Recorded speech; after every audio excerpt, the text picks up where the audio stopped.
Oh yeah. It's a very Machiavellian environment, meaning people, it's zero sum, and people are just outwardly trying to fuck each other left and right. And it's very aggravating, where it's like some of us just want to do a fucking job. Yeah. This job is shitty enough. But ultimately, let's say you try and do your own thing one day, you will not, for the foreseeable future, I would guess, I could be wrong, be buying a building like this. This takes years to get to. Yeah. Right? So you're trying to grow a smaller sum of money, a few $100,000, a few $1 million. That is not a financially complicated exercise. So much of it, to your point, can be learned. It's not simple to build a model for a building like this. It takes a little bit of time, but it's not that hard. There's so many other things to learn, so that all that stuff makes sense. Yeah, I just feel like you don't have to decide. Yeah, no, because I do want to, like, I want to do something entrepreneurial, right? The thing is, that's why I want to do engineering or like CS, because at least if it doesn't work out, I still have the hard skills there. You got a hard skill out of the way. Like, I feel like I can fall back on those hard skills, but also it's like I can only learn those hard skills in college. I can't learn to be an engineer or like a computer scientist later down the line, but I can learn all the finance stuff. I think it's true. Stuff later down the line. Yeah, I think to your point, I think it is easier to transition from engineering to finance.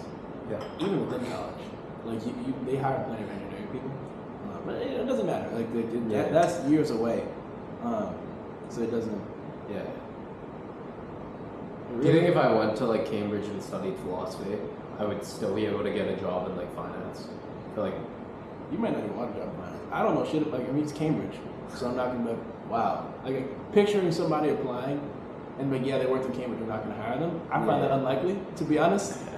You know, like, however. But studying philosophy, because I can't change my major in the UK. I was talking to my mother about this. The most important thing is the brand of the school you go to and the location. It's because like I realized this because it drove me a little crazy in college. I was like, hold up. So I studied business for all these 4 years, studied all your finance shit, and you're gonna hire somebody from Yale who studied philosophy for 3 years. I'm like, what is this? I was really mad. I was like, go ask them. Because I'm like, they're so smart. Go ask them these finance questions and see how good they are. Let's compete.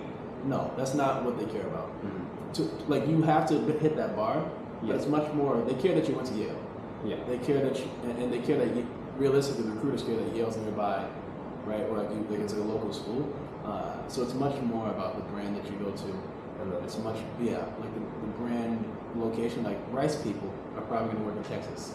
They're less likely, not that they don't, they're less likely to work in Hong Kong, for example.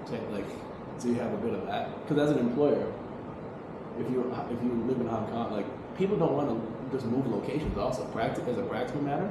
Yeah. It's one thing if you're in Iowa, like the Midwest, where it's like, yeah, get me out of here. Like, that's not, many places in LA people stay in LA. Yeah. New Yorkers come to LA and say, take my ass back.